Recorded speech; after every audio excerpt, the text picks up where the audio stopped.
When carbon dating a car's age, there are a few options for taking the necessary samples. Consider this Toyota 4Runner. You might know that it's sold because the truck's basic structure dressed up with new styling for the 2010 model year can be traced to its last full redesign for 2003. Or perhaps you'd notice that its order form lacks even the option to add increasingly common safety features such as automated emergency braking, lane departure warning, or blind spot monitoring, all of which are available, mostly as standard equipment, even on nearly every other Toyota. High's extremely capable off-road, square-jawed appearance, nicer than a Jeep Wrangler.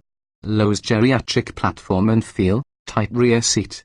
Instead, the 4Runner has a steering wheel, accelerator and brake pedals, windows to see out of, four-wheel drive, and big ground clearance for off-roading. The focus is even narrower with the TRD off-road trim level tested here. The biggest update on this model for 2017 is a name change from the previous Trail.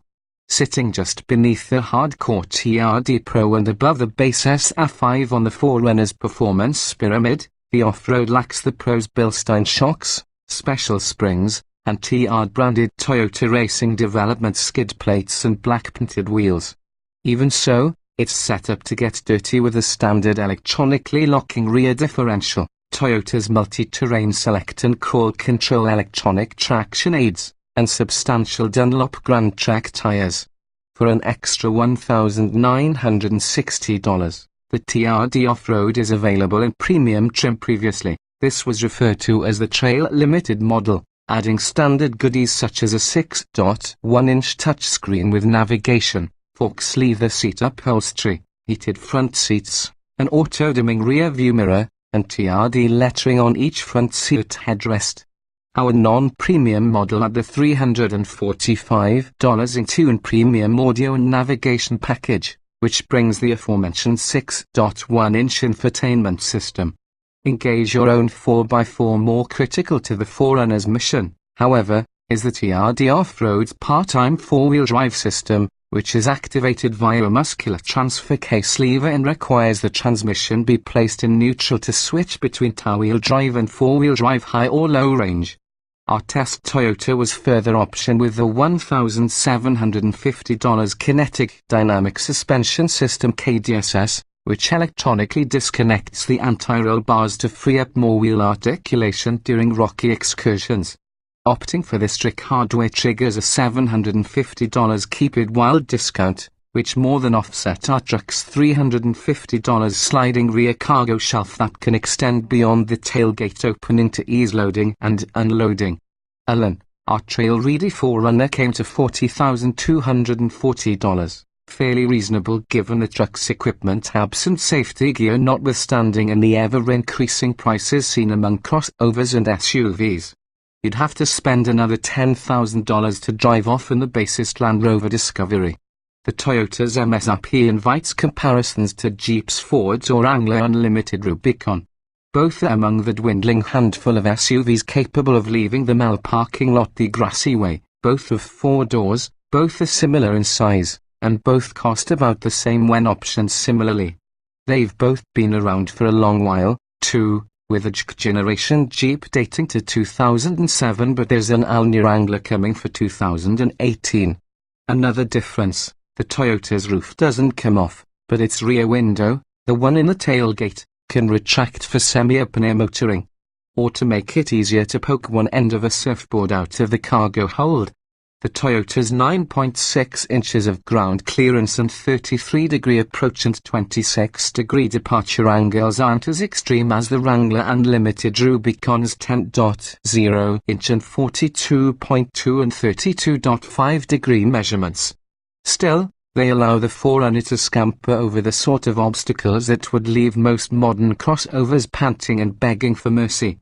We dirtied the 4Runner at a local off-road park and barely taxed its capability. In any event, the Toyota also is far more livable than the Jeep thanks to its fixed roof, independent front suspension, and better appointed and a quieter interior. Refined is a relative term nevertheless. The old-school 4Runner suffers many of the same shortcomings as the Jeep. Its traditional ladder frame forces the floor up high and reduces cabin space relative to unibody crossovers. The meaty tires hum on the highway and serve up notably poor grip. We were even able to chirp them during not particularly hard braking in traffic. And the solid rear axle mixes awkwardly with the independent front suspension, the setups delivering roly-poly handling and significant body dive under braking. At least ride quality is generally comfortable. The steering has very constant direction, so you'll spend plenty of effort on long trips nudging the wheel to and fro. Stopping requires pressing one's foot through a squishy dead zone that spans most of the brake pedal's long stroke to the floorboard. Predictably, the TRD off-road's 183-foot braking distance and 0.76 grams grip figures are unimpressive, and driving it hard results in disconcerting body lean and howl from the tires. This is how SUVs used to drive. You'll find more cobwebs under the hood, where an ancient 270 horsepower 4.0-litre V6, no turbos or direct fuel injection here works with a 5-speed automatic transmission to move the 4Runner. This unremarkable combo labors against the TRD off-road's considerable mass when pressed, but otherwise it fades into the background in normal driving. That ye-olde V6 pushes the Toyota to 60 miles per hour in 7.5 seconds is frankly quite impressive, as is the 17 miles per gallon average we recorded during our test, which matches the EPA's city estimate. Designed to stay together are the positives. The cargo area is large at 47 cubic feet, and that's just behind the second row seats. The dashboard is pleasantly straightforward and easy to use, particularly the climate and audio controls, both of which have knurled knobs and large buttons easily manipulated by gloved or wet hands. It is leagues more civilized inside than the Wrangler, at least partially because, unlike the Jeep, it isn't designed to come apart. That is, the doors, roof, and other bits aren't removable. The materials inside are at least 2 generations behind Toyota's zeitgeist, but they're still okay. So, much like the usual subjects of carbon dating tests, the Toyota 4Runner is a relic, albeit one with a niche use for the right buyer. This DRD off-road iteration marks a nice middle ground in the 4Runner lineup, and one can ratchet up the burliness by opting for the TRD Pro or down with the more basic 4Runner SR5 or Lux Limited. Either way, every 4Runner is a throwback to when SUVs existed under the pretext of off-road capability, not as the family-hauling minivan alternatives that they have become. With Nissan's discontinuation of the Xterra after 2015, the choices for an affordable Ford or 4B have dwindled to, well, the Wrangler Unlimited and the 4Runner. If you have tunnel vision for an SUV of this ilk, the Toyota is the friendlier everyday companion.